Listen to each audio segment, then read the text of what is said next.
박선영은 새벽녘 어스름 속에서 천천히 눈을 떴다. 낡은 아파트의 창문 틈새로 스며드는 희미한 햇살이 그녀의 지친 얼굴을 비추었다.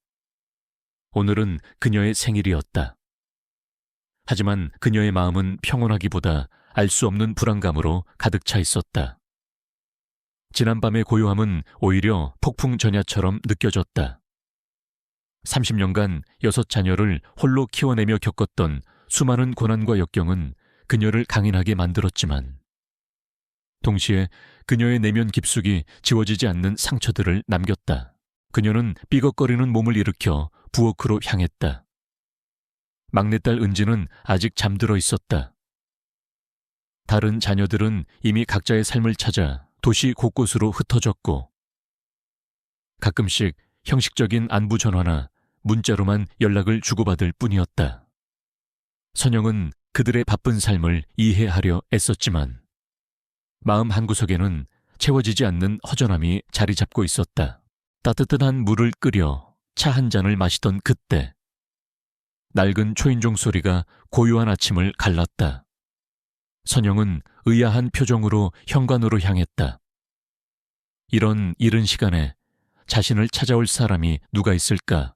문을 열자 낯선 남자가 서 있었다. 남자는 짙은색 정장을 깔끔하게 차려입었고 그의 얼굴에는 깊은 주름과 함께 알 수 없는 그림자가 드리워져 있었다. 그의 눈빛은 날카로웠지만 어딘가 슬픔이 묻어나는 듯했다. 박선영 씨 되십니까? 남자가 나지막이 물었다. 그의 목소리는 차분했지만 선영의 심장을 알 수 없는 불안감으로 휘감았다. 그런데요, 누구신지 선영은 경계심을 늦추지 않았다. 남자는 주머니에서 낡은 명함 한 장을 꺼내 내밀었다. 명함에는 송지혁이라는 이름과 함께 한빛법률사무소라는 글자가 적혀 있었다.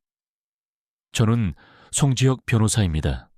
실례인 줄 압니다만 잠시 박선영 씨와 이야기 나눌 수 있을까요? 고 박민준 씨와 관련된 이야기입니다.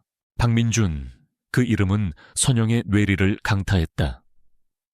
30년 전 그녀의 삶을 송두리째 바꿔놓았던 남자. 6자녀의 아버지이자 그녀의 남편이었다. 그는 의문의 죽음을 맞이했고 그 이후로 선영은 홀로 6자녀를 키워야 했다. 그녀는 박민준의 이름을 다시 듣게 될 것이라고는 상상조차 하지 못했다. 그 이름은 그녀의 마음속 깊은 곳에 묻어두었던 아물지 않은 상처였다. 선영은 불안한 눈빛으로 송지혁 변호사를 바라보았다. 박민준, 그 사람 이야기는 더 이상 하고 싶지 않습니다.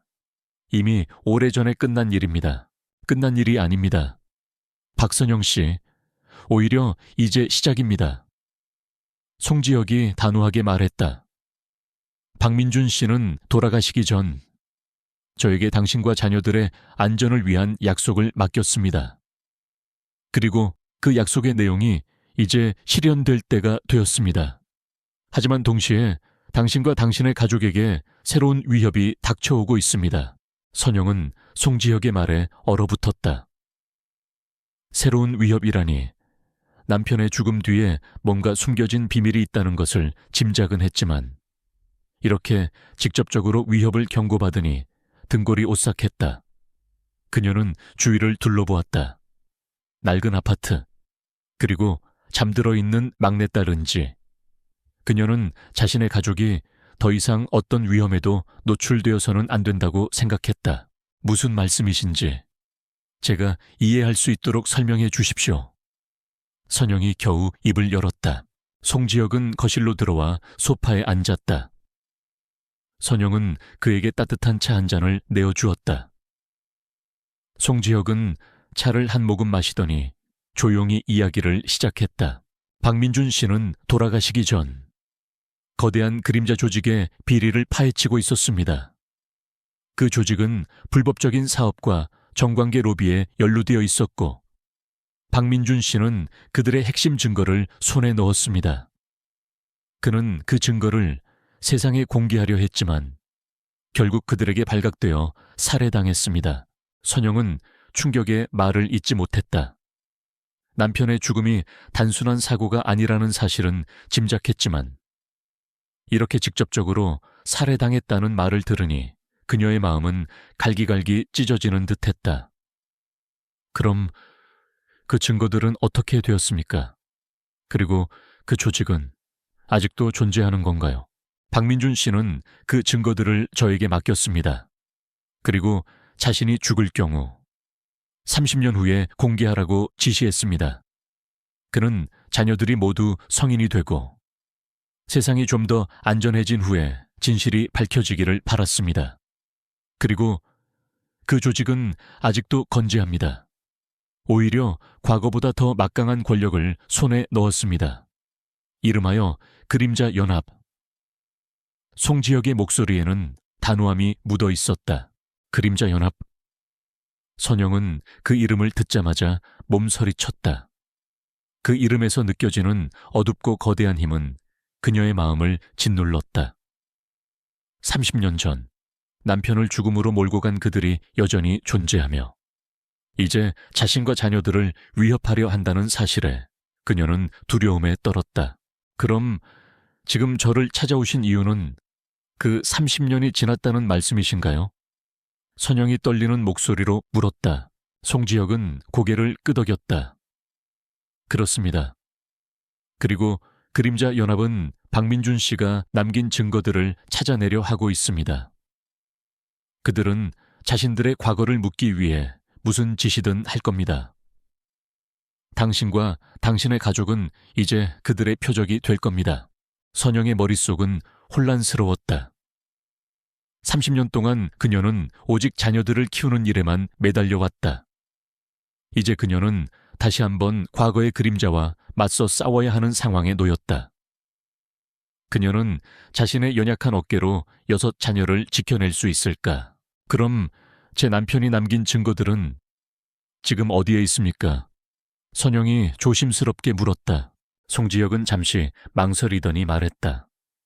그것은 저의 법률사무소 금고에 안전하게 보관되어 있습니다. 하지만 그 증거들을 완전히 해독하려면 박민준 씨가 남긴 추가적인 단서들이 필요합니다.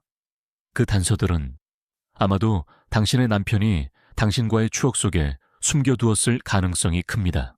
추억 속에 숨겨진 단서. 선영은 남편과의 지난 세월을 떠올렸다. 행복했던 순간들, 그리고 함께 어려움을 이겨냈던 기억들.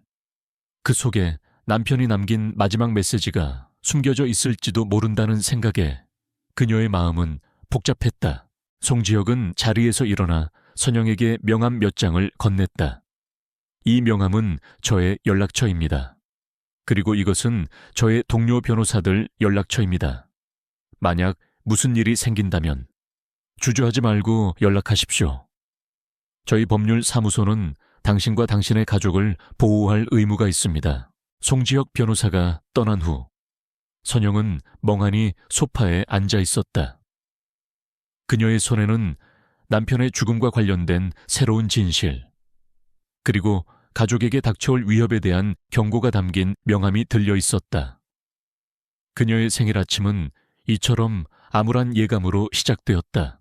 그때 거실 문이 삐걱거리는 소리가 들렸다. 막내딸 은지가 잠에서 깨어 거실로 나왔다. 은지는 맑고 순수한 눈으로 선영을 바라보았다.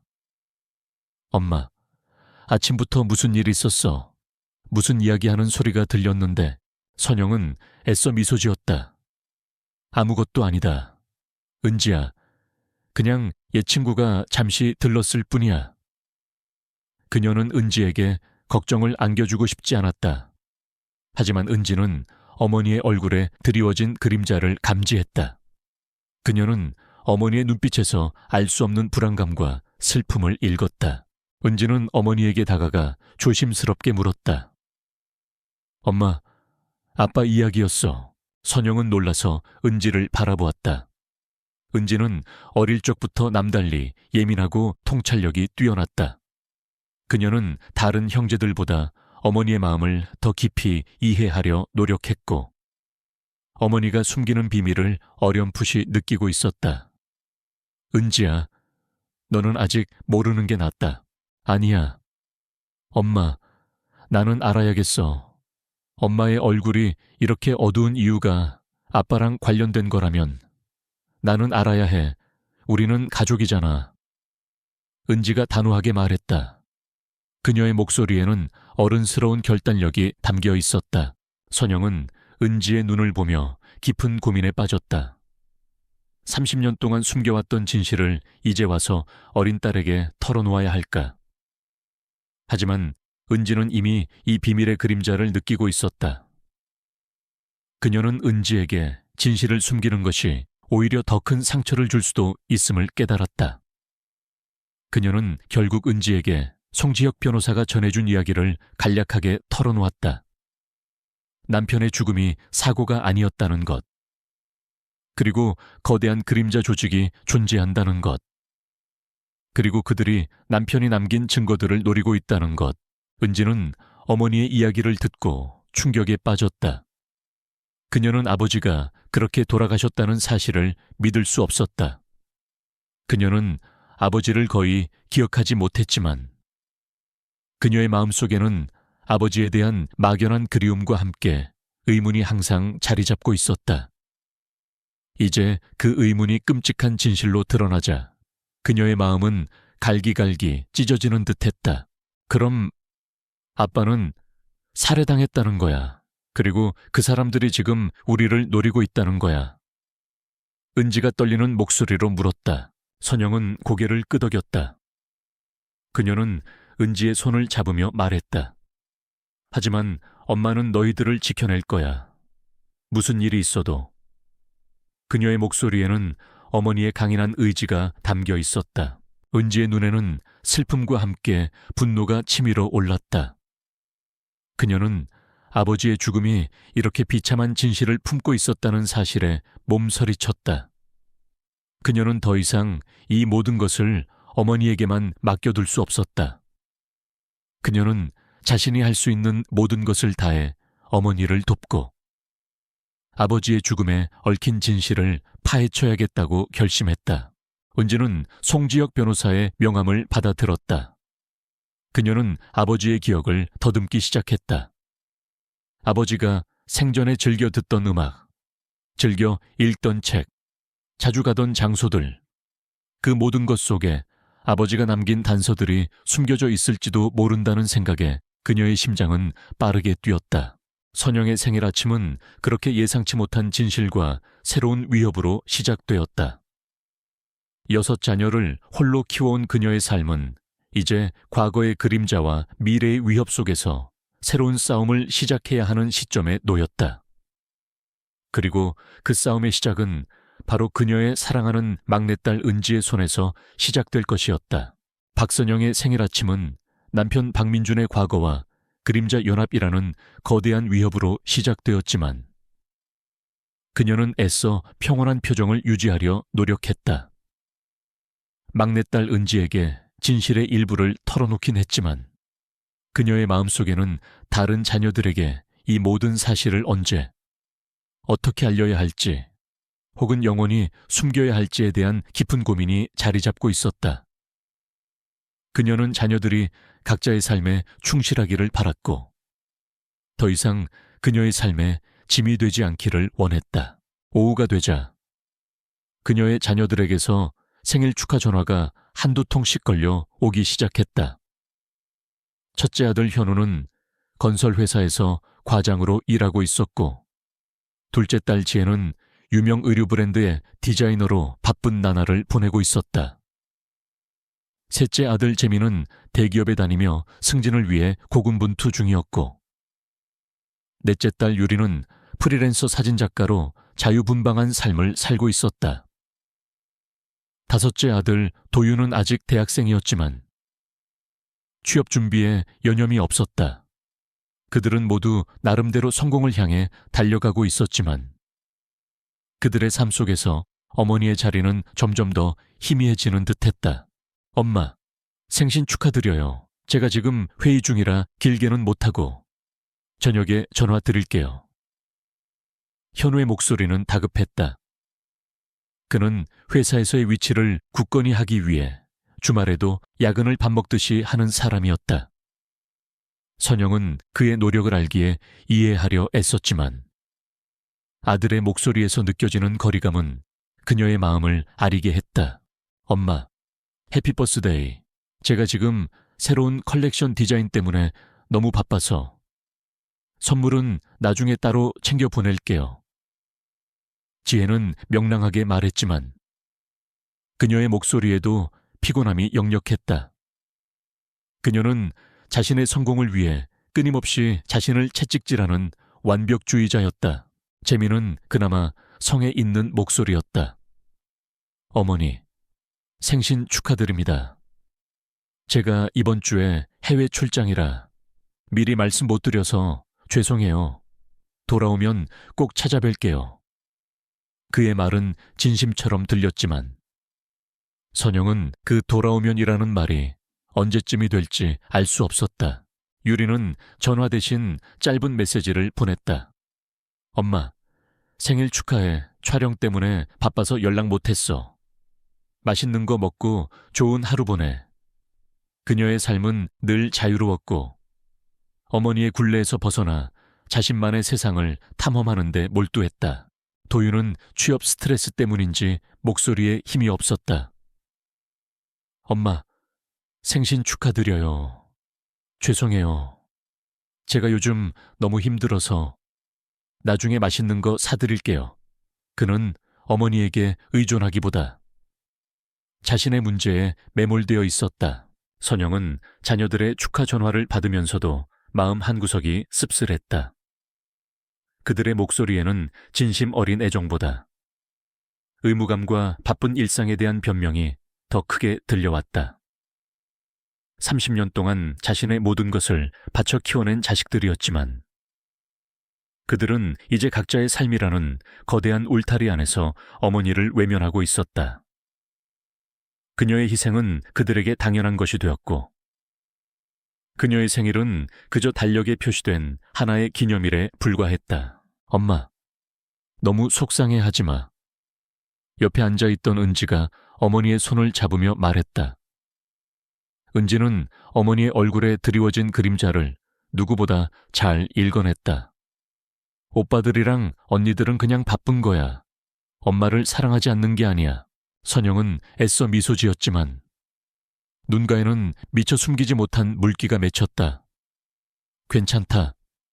은지야, 엄마는 괜찮아.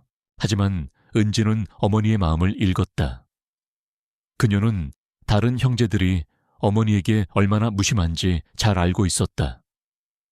그녀는 어머니의 고통스러운 과거와 지금 닥쳐온 위협 속에서 형제들의 이런 무관심이 더 큰 상처가 될 것이라고 생각했다.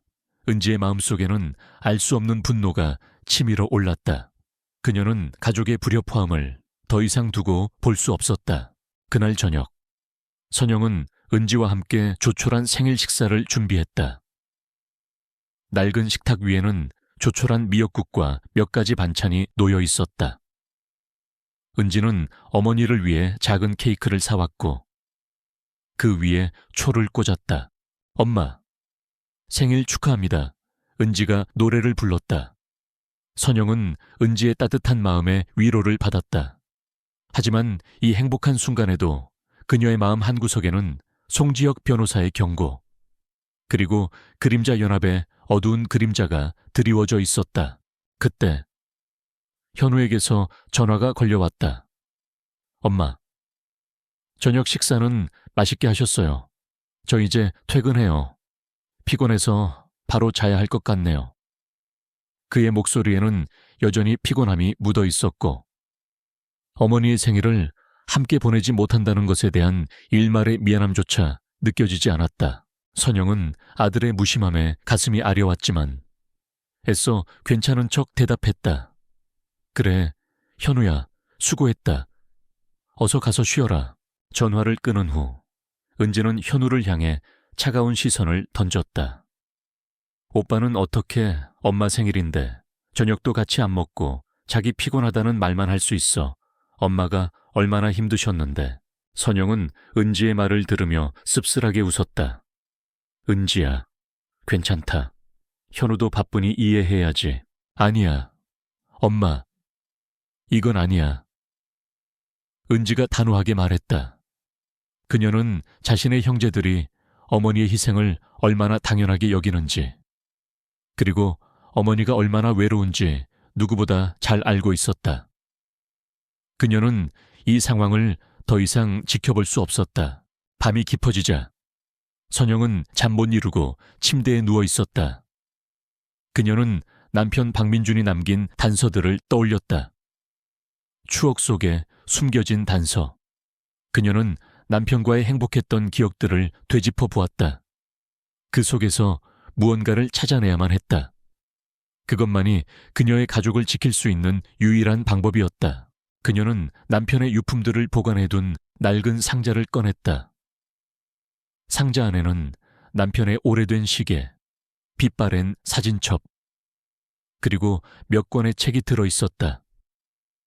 그녀는 사진첩을 펼쳤다. 젊은 시절의 민준과 자신의 모습, 그리고 갓난아기였던 자녀들의 모습이 담겨 있었다. 사진들을 한 장 한 장 넘기던 선영의 눈길이 한 장의 사진에 멈췄다. 그것은 민준이 젊은 시절 선물했던 오래된 책갈피를 끼워놓은 사진이었다. 책갈피에는 민준이 직접 새긴 이니셜과 함께 작은 그림이 그려져 있었다. 그것은 그들이 처음 만났던 숲속의 작은 오두막 그림이었다. 오두막. 선영의 머릿속에 섬광이 스쳤다. 그 오두막은 그들의 비밀 장소였다. 민주는 종종 그곳에서 혼자만의 시간을 보내곤 했다. 혹시 그곳에 남편이 남긴 단서가 숨겨져 있을지도 모른다는 직감이 들었다. 그녀는 책갈피를 자세히 살펴보았다. 이니셜 아래에 아주 작게 희미한 글씨로 그림자 속의 진실은 빛을 본다라는 문구가 새겨져 있었다. 그것은 남편이 자신에게 남긴 마지막 메시지 같았다. 그림자는 그림자 연합을 의미하는 것일까? 빛은 진실을 의미하는 것일까? 그때 은지가 조용히 선영의 방으로 들어왔다. 은지는 선영이 남편의 유품들을 보고 있는 것을 발견했다. 엄마, 잠이 안 와. 아니, 그냥 잠시 옛 생각을 하고 있었다. 선영이 애써 감정을 숨기며 말했다. 은지는 선영의 손에 들린 책갈피를 발견했다. 그게 뭐야? 엄마, 선영은 은지에게 책갈피를 보여주었다. 은지는 책갈피에 새겨진 문구를 읽고 놀라움을 금치 못했다. 그림자 속의 진실은 빛을 본다. 이거 아빠가 남긴 말이야. 아마도 그런 것 같구나. 선영이 나지막이 말했다. 그녀는 은지에게 그 오두막 이야기를 털어놓았다. 은지의 눈이 빛났다. 그녀는 직감적으로 그 오두막이 아버지가 남긴 단서를 찾을 수 있는 중요한 장소임을 깨달았다. 엄마, 내일 우리 같이 그 오두막에 가보자. 아빠가 거기에 뭔가를 숨겨두었을지도 몰라. 선영은 은지의 결연한 눈빛을 보며 주저했다. 그 오두막은 외딴 곳에 있었고 이제 그림자 연합의 위협까지 닥쳐온 상황이었다. 어린 은지를 위험에 빠뜨리고 싶지 않았다. 아니다. 은지야, 위험할 수도 있어. 엄마 혼자 가볼게. 싫어. 엄마, 나는 혼자 두지 않을 거야. 아빠의 진실을 밝히는 건 엄마 혼자만의 일이 아니야. 우리 가족 모두의 일이야. 은지가 단호하게 말했다. 그녀는 자신의 어머니를 홀로 고통 속에 내버려 둘 수 없었다. 그녀는 이 모든 진실을 함께 파헤치고 가족의 불화를 해소하며 어머니의 외로움을 덜어주고 싶었다. 선영은 은지의 굳은 의지를 꺾을 수 없었다. 그녀는 은지의 손을 잡으며 고개를 끄덕였다. 그래, 그럼 같이 가자. 하지만 무슨 일이 있어도 엄마 옆에서 떨어지지 마라. 그녀는 은지의 따뜻한 손길에서 위로를 받았다. 다른 자녀들의 무관심 속에서 막내딸 은지만이 그녀의 고통을 이해하고 함께하려 했다. 선영은 이제 이 모든 진실을 은지와 함께 파헤쳐야 한다는 것을 받아들였다. 그것이 비록 험난한 길이 될지라도 그녀는 더 이상 혼자가 아니었다. 하지만 그들이 오두막으로 향하기 전 그들은 또 다른 시련에 직면해야 했다. 송지혁 변호사는 그림자 연합의 움직임을 주시하고 있었고 그들은 이미 박선영과 은지의 움직임을 감지한 듯했다. 그들은 선영의 자녀들이 어머니에게 무관심하다는 약점을 이용해 그들을 하나둘씩 압박해 들어오기 시작했다. 선영의 가족은 이제 외부의 위협뿐만 아니라 내부의 불협화음 속에서 큰 시험대에 오르게 될 것이었다. 그녀의 생일밤은 아직 끝나지 않은 더 큰 폭풍을 예고하고 있었다. 박선영의 생일밤은 불안감과 함께 새로운 결의를 안겨주었다. 막내딸 은지의 단호한 눈빛은 선영에게 잃었던 용기를 되찾아 주었다. 그녀는 남편 박민준이 남긴 단서, 즉 그림자 속의 진실은 빛을 본다는 메시지를 따라 숲속의 낡은 오두막으로 향하기로 결심했다. 하지만 그들의 발걸음을 멈추게 할 예상치 못한 위험이 도사리고 있었다. 그날 밤 송지혁 변호사에게서 긴급 전화가 걸려왔다. 박선영 씨, 당신의 가족이 위험합니다. 그림자 연합이 움직임을 시작했습니다. 그들은 당신의 자녀들을 미끼로 당신을 압박하려 할 겁니다. 특히 장남 현우 씨와 둘째 딸 지혜 씨에게 주의하십시오. 그들은 사회적으로 성공했지만 동시에 가장 큰 약점을 가지고 있습니다. 선영의 심장이 쿵 내려앉았다. 그녀는 송지혁 변호사에게서 들은 경고에 몸서리쳤다. 그녀의 자녀들이 위험에 처했다는 사실은 그녀를 두려움에 떨게 했다. 그녀는 즉시 현우와 지혜에게 전화했지만 그들은 바쁘다는 핑계로 전화를 받지 않았다. 자녀들의 무관심이 이제는 그들의 목숨을 위협하는 약점이 되어 돌아온 것이었다. 다음 날 아침 선영은 은지와 함께 오두막으로 향했다. 낡은 버스를 타고 숲 입구에 도착하자 그들은 울창한 나무들 사이로 난 희미한 오솔길을 따라 걸었다. 30년 전 박민준과 함께 웃고 이야기하던 추억이 떠올라 선영의 눈가가 촉촉해졌다. 하지만 이제 그 추억은 그녀의 가족을 지키기 위한 중요한 단서가 숨겨진 장소가 되었다. 오솔길을 한참 걷자 나무들 사이로 희미하게 낡은 오두막이 모습을 드러냈다. 오두막은 세월의 풍파를 맞아 더욱 낡고 허름해져 있었다. 문은 삐걱거렸고 창문은 깨져 있었다. 선영은 조심스럽게 오두막 안으로 들어섰다. 퀴퀴한 곰팡이 냄새와 함께 차가운 공기가 코끝을 스쳤다. 오두막 안은 텅 비어 있었다. 낡은 탁자와 의자, 그리고 한쪽 벽에 걸린 낡은 달력 외에는 아무것도 없었다. 선영은 실망감을 감추지 못했다. 여기에 아무것도 없구나. 민준 씨가 대체 뭘 숨겨두었다는 걸까? 은지는 오두막 안을 꼼꼼히 살폈다. 그녀는 바닥에 쌓인 먼지를 닦아내고 벽과 천장을 자세히 관찰했다. 그리고 그녀의 눈길이 낡은 벽난로에 멈췄다.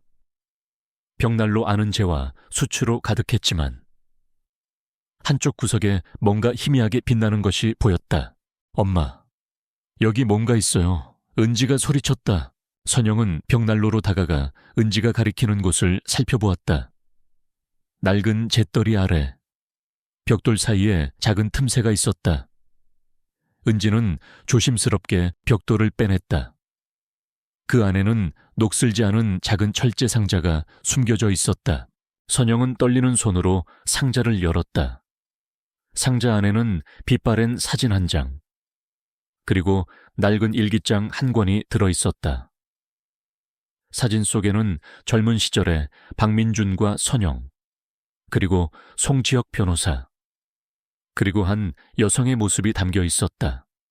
여성은 선영에게 낯선 얼굴이었지만 그녀의 눈빛은 강인하고 단호해 보였다. 선영은 일기장을 펼쳤다.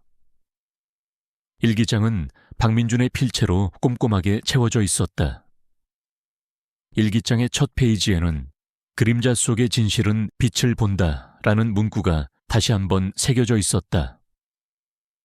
일기장에는 박민준이 그림자 연합의 비리를 파헤치기 위해 고군분투했던 과정, 그들이 저지른 불법적인 사업과 정관계 로비에 대한 상세한 기록들, 그리고 그가 핵심 증거들을 확보하기 위해 얼마나 위험한 상황들을 겪었는지에 대한 내용이 담겨 있었다. 선영은 일기장을 읽어 내려가면서 충격에 휩싸였다. 남편은 그녀가 알던 것보다 훨씬 더 위험한 일에 연루되어 있었고 목숨을 걸고 진실을 추적했던 것이었다.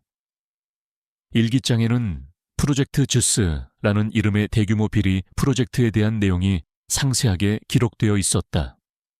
이 프로젝트는 대한민국의 주요 산업 분야를 장악하려는 그림자 연합의 거대한 음모였고 그 중심에는 사회 고위층 인사들이 연루되어 있었다.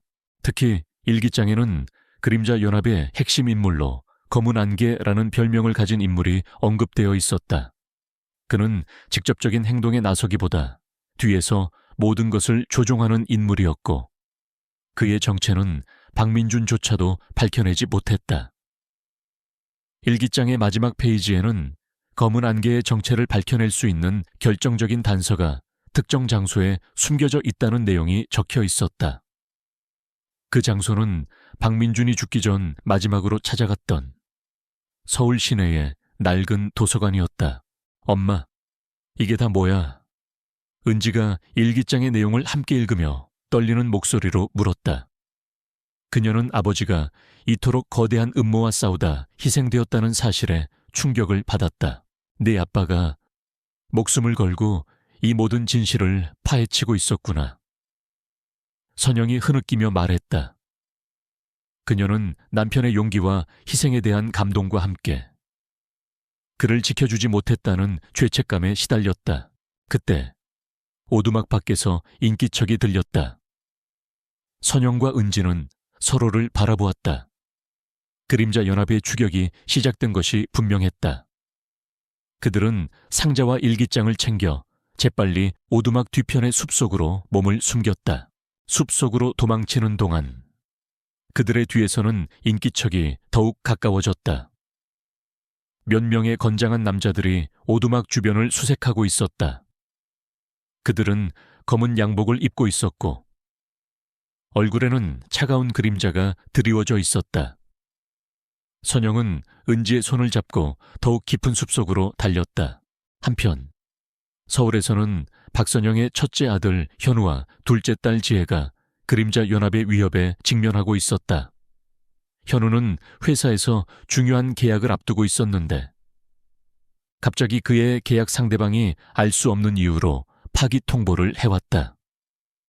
그는 자신의 커리어에 치명적인 타격을 입을 위기에 처했다. 현우는 이 모든 것이 단순한 우연이 아님을 직감했다. 지혜는 자신의 의류 브랜드 론칭을 앞두고 있었다. 그녀는 마지막 컬렉션 준비에 매진하고 있었는데 갑자기 그녀의 디자인이 유출되고 심지어 모방 제품들이 시장에 풀리기 시작했다.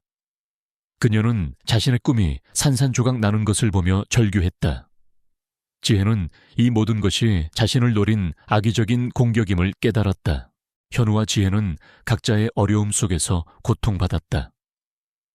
그들은 자신들의 삶이 알 수 없는 힘에 의해 흔들리고 있음을 느꼈지만 그 원인을 알지 못했다.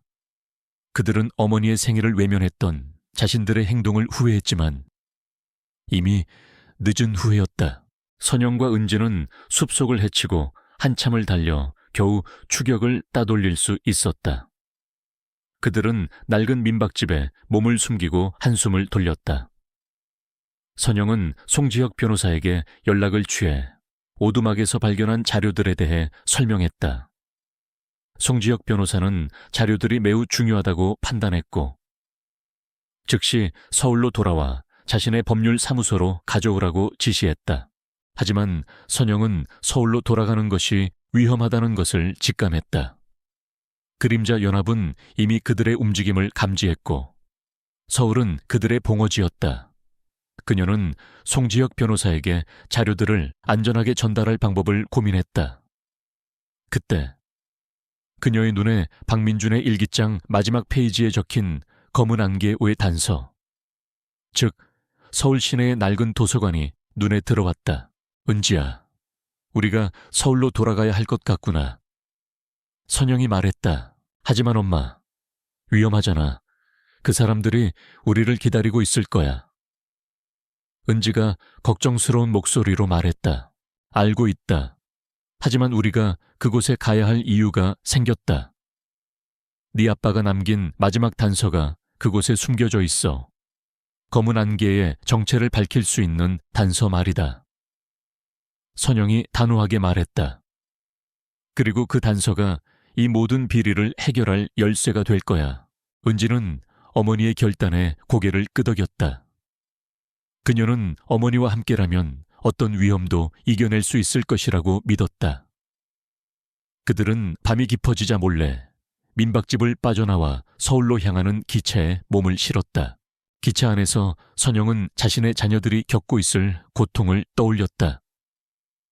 그들은 자신의 무심함 때문에 어머니를 외면했고 이제 그 대가를 치르고 있었다. 하지만 선영은 그들을 포기하지 않았다. 그녀는 이 모든 진실을 밝히고 가족의 안전을 지키기 위해 무슨 일이든 할 것이라고 다짐했다. 서울에 도착하자 그들은 곧바로 낡은 도서관으로 향했다. 도서관은 오래된 건물이었지만 여전히 많은 사람들이 책을 읽고 있었다. 선영은 박민준의 일기장에 적힌 단서들을 떠올렸다. 특정 서가, 특정 책, 특정 페이지. 그녀는 은지와 함께 도서관 안을 꼼꼼히 살폈다. 오랜 수색 끝에 그들은 낡은 역사책들 사이에 숨겨진 한 권의 책을 발견했다.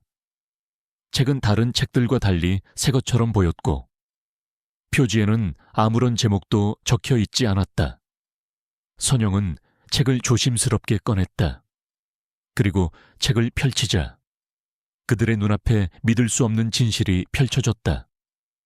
그것은 단순한 책이 아니라 그림자 연합의 모든 비리와 검은 안개의 정체가 담긴 데이터칩이었다. 데이터칩 안에는 그림자 연합의 모든 핵심 인물들의 명단과 그들의 불법적인 활동에 대한 영상 증거, 그리고 그들의 비밀 아지트 위치까지 상세하게 담겨 있었다. 엄마, 이게 다 아빠가 남긴 거야. 은지가 떨리는 목소리로 물었다. 선영은 데이터칩을 품에 안았다. 이제 그들은 모든 진실을 손에 넣었다. 하지만 동시에 그들의 어깨는 더욱 무거워졌다. 이 모든 것을 세상에 공개하기 위해서는 그림자 연합이라는 거대한 적과 정면으로 맞서 싸워야 했다. 그리고 그 과정에서 그녀의 자녀들은 더 큰 위험에 직면할 수도 있었다. 그들은 도서관을 빠져나와 송지혁 변호사에게 연락했다. 송지혁 변호사는 자료들의 중요성을 듣고 즉시 만남을 제안했다. 하지만 선영은 불안감을 떨칠 수 없었다. 그림자 연합은 이미 그들의 움직임을 감지했고 그들의 추격은 더욱 집요해질 것이 분명했다. 서울의 밤은 차갑고 어두웠다. 박선영과 은지는 이지훈이 남긴 마지막 단서, 즉 검은 안개의 정체가 담긴 데이터칩을 품에 안고 거대한 싸움을 준비했다. 그녀의 생일밤은 아직 끝나지 않은 더 큰 폭풍을 예고하고 있었다. 이 모든 진실을 세상에 폭로하고 자신의 가족을 지키기 위한 최후의 결단이 필요했다. 박선영은 이지훈이 남긴 데이터칩을 품에 안고 서울의 밤거리를 걸었다. 데이터칩 속에는 그림자 연합의 모든 비리와 검은 안개의 정체가 담겨 있었다. 그녀는 이 모든 진실을 세상에 공개해야 한다는 무거운 책임감을 느꼈지만 동시에 자신의 자녀들이 겪고 있을 위험에 대한 불안감으로 심장이 조여왔다.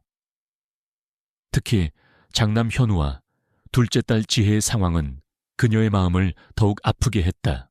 그녀는 송지혁 변호사에게 연락을 취해 도서관에서 발견한 데이터칩의 존재를 알렸다. 송 변호사는 흥분을 감추지 못하며 즉시 그녀를 만나 자료를 확보하겠다고 했다. 박선영 씨, 당신이 찾아낸 이 자료는 그림자 연합을 뿌리 뽑을 결정적인 증거가 될 겁니다. 하지만 동시에 당신과 당신의 가족에게 닥쳐올 위험도 더 커질 겁니다. 최대한 빨리 안전한 곳으로 오십시오. 선영은 송 변호사의 경고에 고개를 끄덕였다. 그녀는 은지와 함께 최대한 인적이 드문 길을 택해 송 변호사의 법률 사무소로 향했다. 그들은 그림자 속에서 자신들을 미행하는 듯한 시선을 느꼈지만 애써 외면하며 발걸음을 재촉했다. 한편 서울 시내의 한 고급 레스토랑에서는 현우가 중요한 사업 미팅을 망치고 깊은 좌절감에 빠져 있었다. 그는 건설 회사에서 야심차게 추진하던 대규모 재개발 프로젝트 계약을 눈앞에서 놓쳤다. 상대방 회사는 갑작스럽게 태도를 바꿔 계약을 파기했고 현우의 상사는 그에게 모든 책임을 전가했다. 현우는 이 모든 것이 단순한 우연이 아님을 직감했다. 그는 자신의 뒤를 캐고 누군가 자신을 방해하고 있다는 느낌을 지울 수 없었다. 현우는 술잔을 기울이며 자신의 무력함에 분노했다. 젠장, 대체 누가 날 방해하는 거야? 현우는 넥타이를 거칠게 풀며 중얼거렸다. 그의 머릿속에는 알 수 없는 불안감과 함께 알 수 없는 분노가 치밀어 올랐다. 그는 불현듯 어머니의 생일날 무심했던 자신의 태도를 떠올렸다. 어머니에게 무슨 일이 생긴 건 아닐까 하는 막연한 불안감이 그를 덮쳤다. 같은 시각 지혜는 자신의 의류 브랜드 론칭 쇼를 망치고 절규하고 있었다. 그녀의 야심찬 컬렉션은 이미 시장에 모방 제품들이 풀려버렸고 그녀의 디자인은 표절 시비에 휘말렸다. 언론은 그녀에게 비난의 화살을 퍼부었고 투자자들은 등을 돌렸다. 지혜는 자신의 꿈이 산산조각 나는 것을 보며 몸부림쳤다. 그녀는 이 모든 것이 자신을 노린 악의적인 공격임을 직감했다. 누가 내 인생을 이렇게 망치는 거야. 지혜는 흐느끼며 작업실 바닥에 주저앉았다.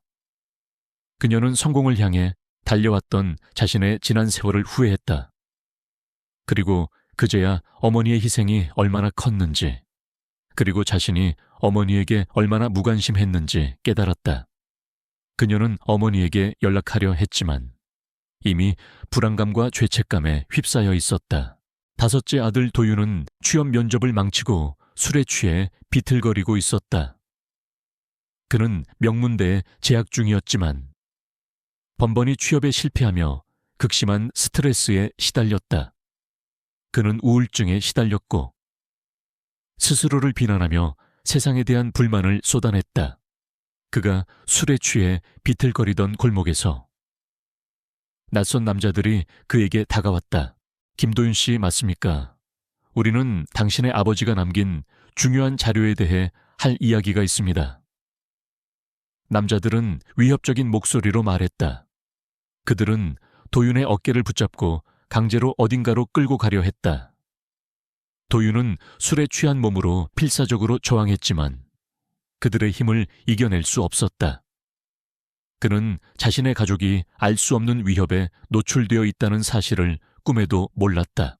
셋째 아들 재민은 해외 출장에서 돌아와 공항에 내리자마자 낯선 남자들에게 미행당하고 있다는 사실을 깨달았다.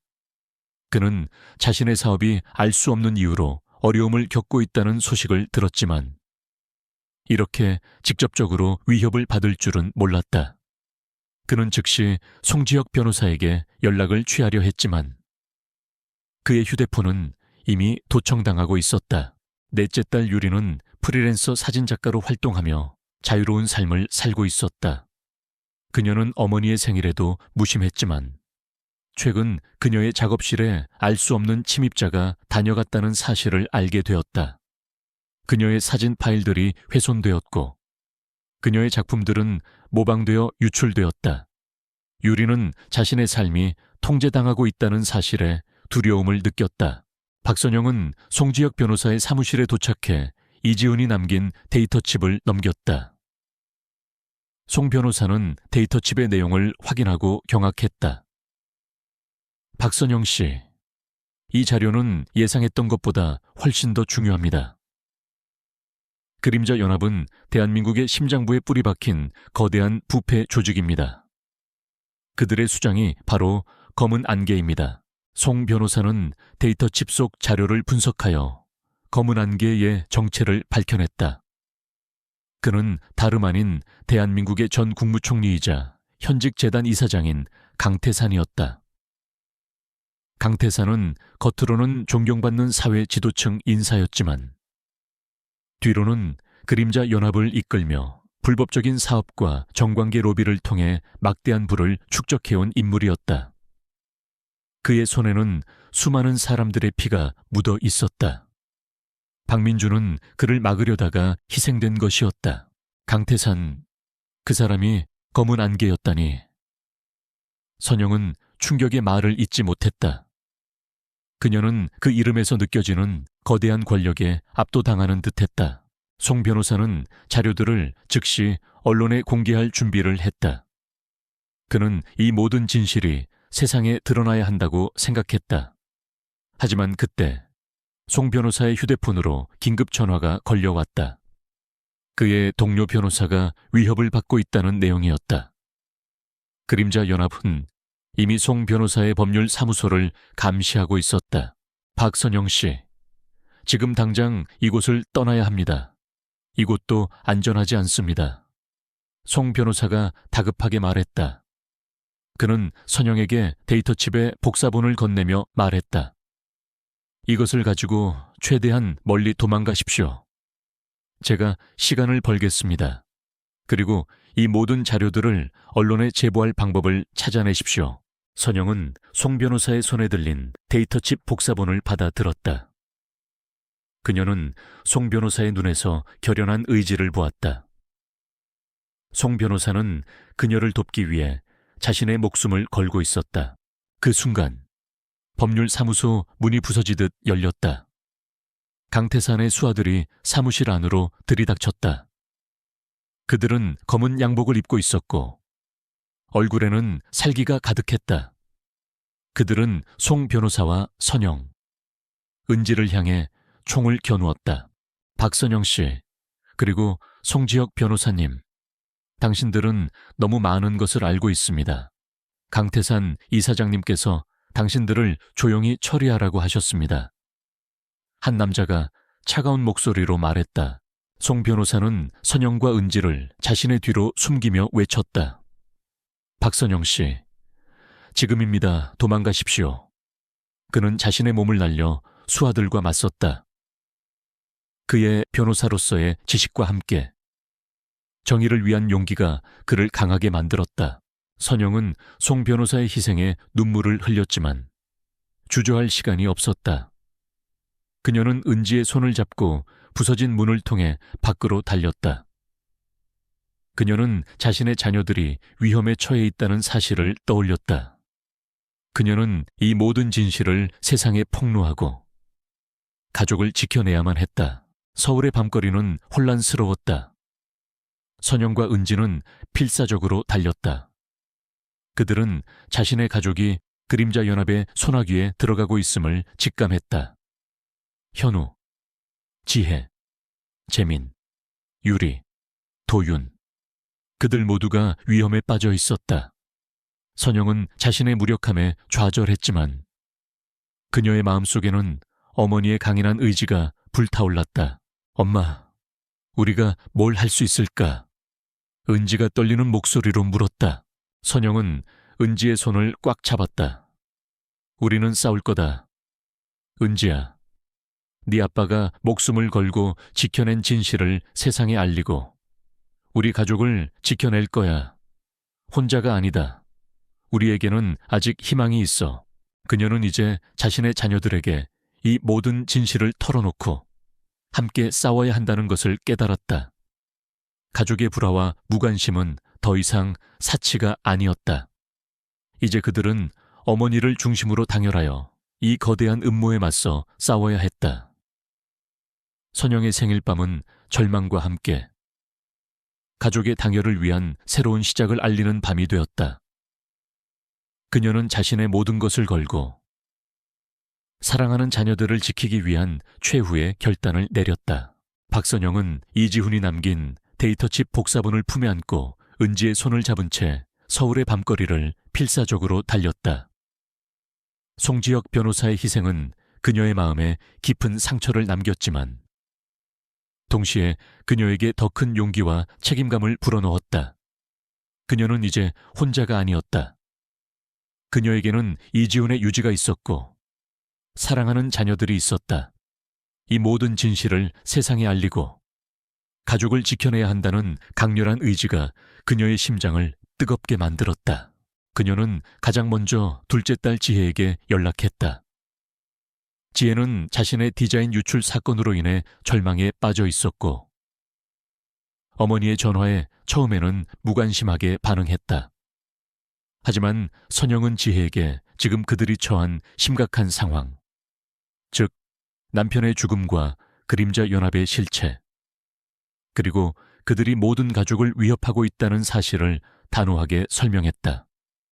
지혜는 처음에는 믿지 못했지만 어머니의 절박한 목소리와 자신의 최근 겪었던 불행이 겹쳐지면서 충격에 휩싸였다. 엄마, 그게 정말이에요, 아빠가. 살해당했다고요? 그리고 그 사람들이 우리를 이렇게 만든 거였어요. 지혜는 떨리는 목소리로 물었다. 그녀의 눈에는 뒤늦은 후회와 함께 분노가 치밀어 올랐다. 그녀는 자신이 얼마나 무심했고 얼마나 어리석었는지 깨달았다. 그래, 지혜야. 이 모든 일은 네 아빠가 목숨을 걸고 파헤쳤던 진실 때문이다. 이제 우리는 더 이상 도망칠 수 없어. 함께 맞서 싸워야 해. 선영이 단호하게 말했다. 지혜는 어머니의 말을 듣고 깊은 생각에 잠겼다. 그녀는 자신의 꿈이 무너진 이유가 단순한 우연이 아니라 거대한 음모 때문이었다는 사실에 치를 떨었다. 그녀는 더 이상 자신의 개인적인 성공만을 쫓을 수 없었다. 이제 그녀는 가족을 위해 싸워야 했다. 엄마, 제가 뭘 할 수 있을까요? 제가 가진 모든 재능과 인맥을 동원해서 엄마를 돕겠어요. 지혜는 자신의 언론인 친구들에게 연락을 취하기 시작했다. 그녀는 이 모든 진실을 세상에 폭로할 강력한 언론 파트너를 찾기 위해 고군분투했다. 다음으로 선영은 첫째 아들 현우에게 연락했다. 현우는 자신이 놓친 계약 때문에 극심한 스트레스에 시달리고 있었고 어머니의 전화를 받자마자 짜증스러운 목소리로 반응했다.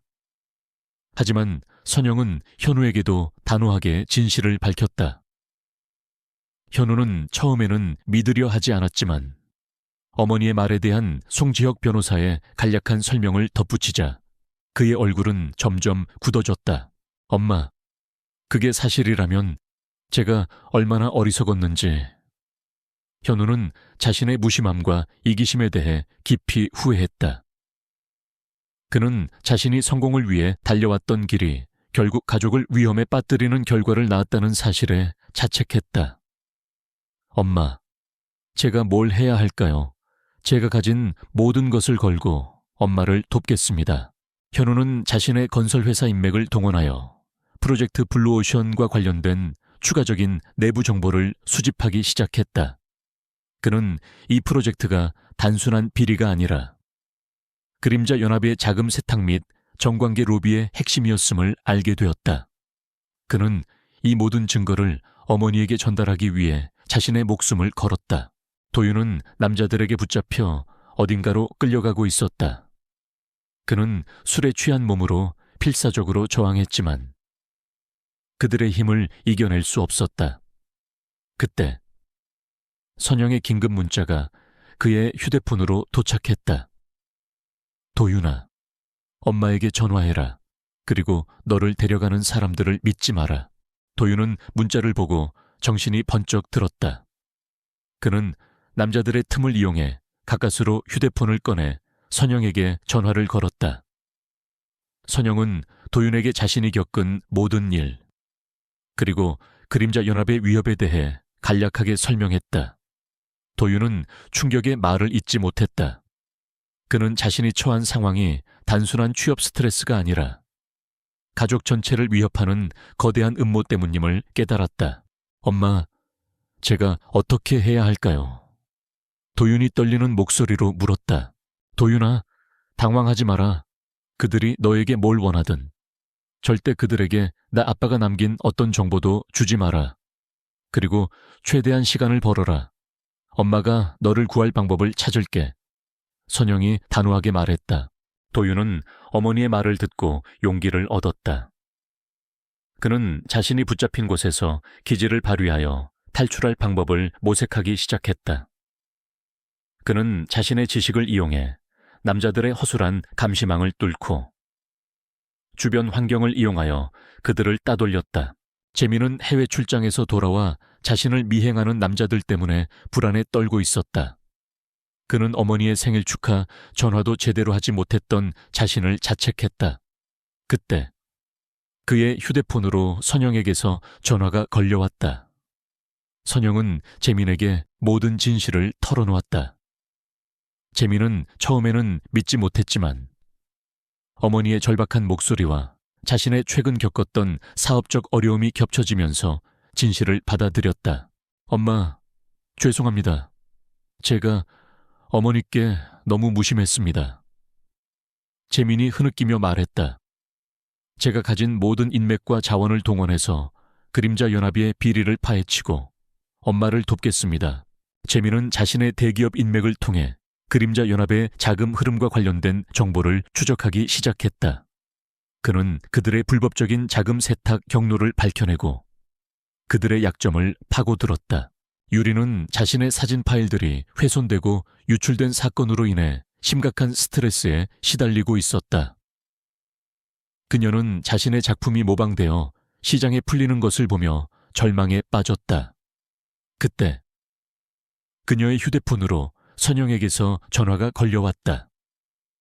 선영은 유리에게 이 모든 진실을 털어놓았다. 유리는 충격에 말을 잇지 못했다. 그녀는 자신의 삶을 침범하고 꿈을 짓밟은 자들이 거대한 그림자 연합이라는 사실에 분노했다. 엄마, 제가 어떻게 해야 할까요? 제가 할 수 있는 모든 것을 하겠어요. 유리가 단호하게 말했다. 그녀는 더 이상 자유로운 삶만을 추구하지 않았다. 이제 그녀는 가족을 위해 싸워야 했다. 유리는 자신의 뛰어난 사진 기술과 정보력을 이용하여 그림자 연합의 핵심 인물들의 사진을 확보하고 그들의 사생활과 관련된 정보를 수집하기 시작했다. 그녀는 이 모든 자료를 언론에 폭로하기 위한 시각적 증거로 활용하려 했다. 선영의 6 자녀들은 각자의 방식으로 어머니의 고통과 가족에게 닥쳐온 위협을 깨닫기 시작했다.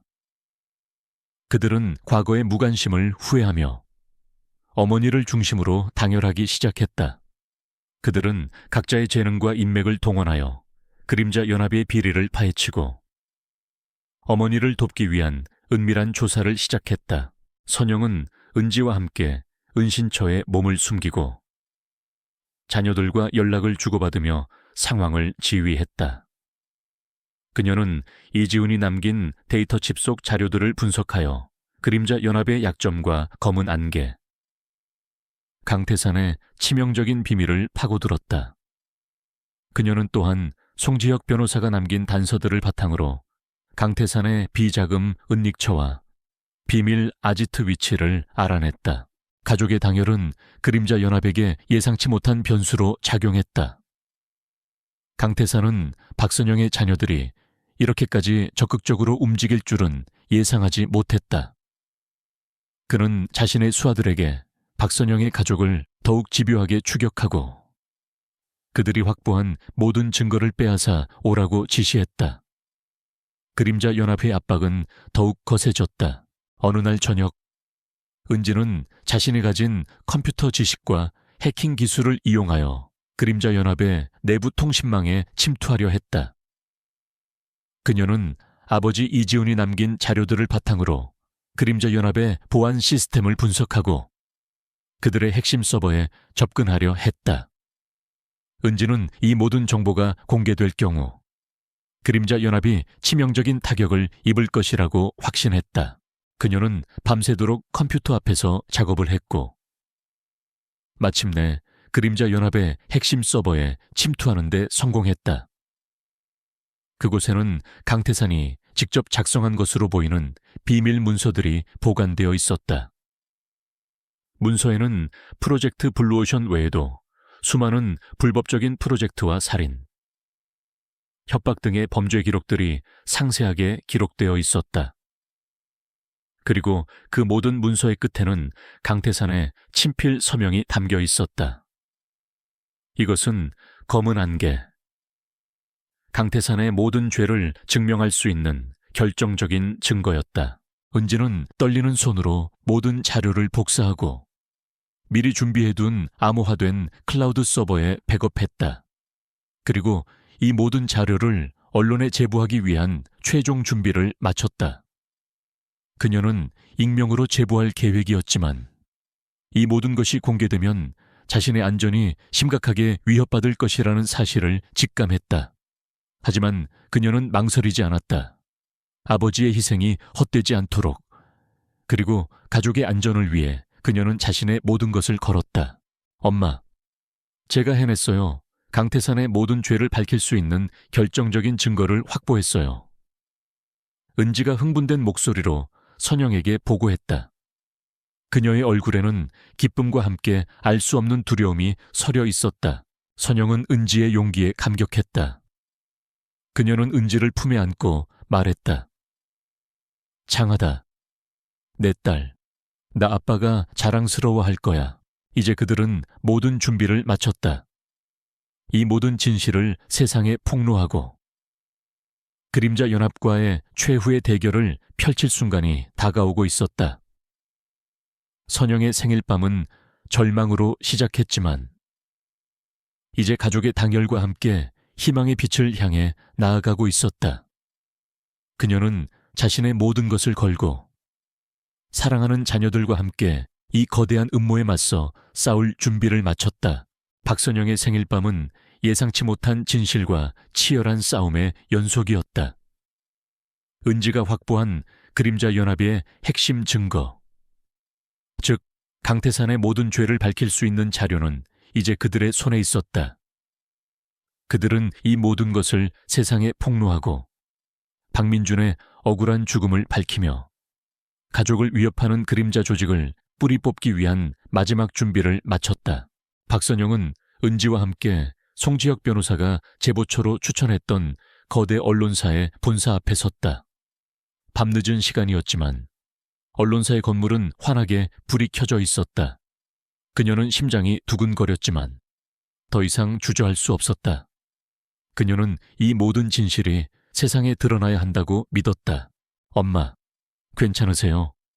은지가 어머니의 손을 잡으며 물었다. 은지의 얼굴에는 긴장감과 함께 결연한 의지가 서려 있었다. 선영은 고개를 끄덕였다. 괜찮다. 은지야, 이제 모든 것을 끝낼 때가 왔다. 그들이 언론사 로비로 들어서려던 그때 갑자기 뒤에서 경적 소리가 울렸다. 검은색 승용차 몇 대가 빠른 속도로 그들 앞에 멈춰 섰다. 차문이 열리고 건장한 남자들이 쏟아져 나왔다. 강태산이 보낸 수하들이었다. 그들은 자신들의 비밀이 폭로될 위기에 처하자 마지막 수단을 동원해 선영과 은지를 막으려 한 것이었다. 박선영 씨, 거기 멈추시오. 강태산 이사장님께서 할 이야기가 있다고 하십니다. 한 남자가 위협적인 목소리로 말했다. 그의 손에는 총이 들려 있었다. 선영은 은지를 자신의 뒤로 숨기며 외쳤다. 우리는 당신들과 이야기할 것이 없다. 진실은 반드시 밝혀질 것이다. 남자들은 선영과 은지를 향해 달려들었다. 선영은 은지를 보호하기 위해 필사적으로 저항했다. 그녀는 늙고 힘이 없었지만 어머니의 강인한 의지가 그녀에게 힘을 불어넣었다. 은지는 어머니의 뒤에서 휴대폰으로 긴급 메시지를 보내려 했지만 이미 주변의 통신망이 차단된 상태였다. 강태사는 철저하게 모든 것을 막으려 했다. 그때 갑자기 언론사 건물 안에서 사람들의 비명소리가 들렸다. 그리고 건물 출입문이 활짝 열리면서 현우, 지혜, 재민, 유리, 도윤이 뛰쳐나왔다. 그들은 어머니의 생일밤을 맞아 깜짝 파티를 준비하려 언론사에 모여있던 참이었다. 그들은 어머니와 은지가 위험에 처한 것을 보고 망설임 없이 달려왔다. 엄마, 현우가 소리치며 남자들에게 달려들었다. 그는 자신의 몸을 던져 어머니와 은지를 보호했다. 현우는 건설회사에서 쌓아온 경험으로 순간적인 판단력을 발휘하여 남자들의 공격을 막아냈다. 지혜는 자신의 날카로운 눈썰미를 이용해 남자들의 약점을 파고들었다. 그녀는 주변에 있던 소화기를 집어들어 남자들의 얼굴에 분사했고, 그들이 당황한 틈을 타 어머니와 은지를 끌고 안전한 곳으로 이동시켰다. 재민은 자신의 재빠른 움직임으로 남자들의 시선을 분산시켰다. 그는 뛰어난 지략으로 남자들을 혼란에 빠뜨리고 그들이 서로 엉키도록 유도했다. 그의 지능적인 움직임은 선영과 은지가 도망칠 수 있는 시간을 벌어주었다. 유리는 자신의 카메라를 들고 이 모든 상황을 촬영하기 시작했다. 그녀는 플래시를 터뜨려 남자들의 시야를 방해하고 그들의 얼굴을 선명하게 담아냈다. 그녀는 이 모든 것이 그림자 연합의 추악한 민낯을 드러낼 결정적인 증거가 될 것이라고 생각했다. 도윤은 술에 취한 몸으로도 필사적으로 싸웠다. 그는 자신의 몸을 방패 삼아 어머니와 형제들을 보호했다. 그는 취업 스트레스로 인해 나약했던 자신의 모습을 버리고 가족을 위해 싸우는 강인한 아들로 변모했다. 6 자녀들은 어머니를 중심으로 당열하여 강태산의 수하들과 맞서 싸웠다. 그들은 각자의 재능과 용기를 발휘하여 어머니를 보호했다. 그들은 더 이상 무관심하고 이기적인 자녀들이 아니었다. 그들은 어머니의 희생을 깨닫고 진정한 가족의 의미를 되찾은 것이다. 그때 경찰차가 사이렌을 울리며 도착했다. 박수연 기자가 송지혁 변호사와 함께 경찰을 대동하고 온 것이었다. 송 변호사는 그림자 연합의 움직임을 예상하고 미리 경찰에 연락해 두었던 것이다. 경찰들이 현장에 도착하자 강태산의 수하들은 속수무책으로 체포되었다. 그들은 자신들의 계획이 완전히 실패했음을 깨닫고 절망했다. 경찰이 상황을 정리하는 동안 수연은 선영에게 다가와 데이터칩을 건네받았다. 그녀는 은지가 확보한 자료들을 확인하고 경악했다. 강태산의 모든 범죄가 명백하게 담겨 있었다. 수연은 이 모든 진실을 세상에 알리기 위해 즉시 기사 송고를 준비했다. 그날 밤 박선영의 생일 파티는 언론사 로비에서 작은 기적처럼 펼쳐졌다. 언론사 사장과 송지혁 변호사가 참석했고 경찰 관계자들까지 모여들었다. 언론은 박선영 가족의 용기와 희생, 그리고 그림자 연합의 추악한 비리를 대대적으로 보도했다. 은지가 확보한 강태산의 결정적인 증거는 대한민국 사회를 뒤흔들었다. 강태산은 모든 혐의가 인정되어 법의 심판을 받았다. 그림자 연합은 뿌리째 뽑혔고 그들을 둘러싼 모든 비리 네트워크가 낱낱이 드러났다. 대한민국 사회는 정의가 살아있음을 다시 한번 깨달았다. 박선영의 생일밤, 온 동네가 울음바다가 되었다. 하지만 그 눈물은 슬픔의 눈물이 아니었다. 그것은 진실이 밝혀지고 정의가 승리한 것에 대한 감격의 눈물이었고 가족의 사랑과 당열을 다시 한번 확인한 감동의 눈물이었다. 그녀의 6 자녀들은 어머니의 희생을 깨닫고 그녀에게 진심으로 감사와 존경을 표했다. 그들은 어머니를 중심으로 다시 하나가 되었다. 몇 달 후 박선영은 자신의 작은 서점을 열었다. 그곳은 6 자녀와 온 동네 사람들의 도움으로 꾸며진 따뜻하고 아늑한 공간이었다. 그녀는 서점에서 학생들을 위한 역사 강의를 열고 사람들에게 삶의 지혜와 용기를 나누어 주었다. 그녀의 얼굴에는 이제 평화로운 미소가 가득했다. 그녀는 더 이상 과거의 그림자에 갇혀 있지 않았다. 서점 한쪽 벽에는 박민준과 이지훈의 사진, 그리고 송지혁 변호사의 사진이 나란히 걸려 있었다. 그들은 진실을 위해 희생되었지만 그들의 용기는 박선영과 그녀의 가족에게 이어져 거대한 부패를 무너뜨렸다. 어느 날 오후, 은지가 서점에 앉아 어머니에게 책을 읽어주고 있었다. 은지는 이제 어엿한 대학생이 되었고 사회 정의를 위해 목소리를 내는 인권 변호사를 꿈꾸고 있었다. 그녀는 자신의 아버지와 어머니의 용기를 이어받아 더 나은 세상을 만들고 싶었다. 박선영은 창밖을 바라보았다. 푸른 하늘 아래 새로운 생명이 돋아나는 봄날의 풍경이 펼쳐져 있었다. 그녀의 삶은 연금에 갇힌 노년의 그림자에서 벗어나 진정한 의미를 찾았다. 그녀는 자신의 모든 것을 바쳐 키워낸 자녀들, 그리고 그들과 함께 이뤄낸 기적을 통해 진정한 행복을 찾았다. 그녀의 이야기는 불효한 아들의 잔인한 말로 시작되었지만 결국은 진정한 가족의 사랑과 희생, 그리고 한 인간의 위대한 재탄생을 알리는 서사로 마무리되었다.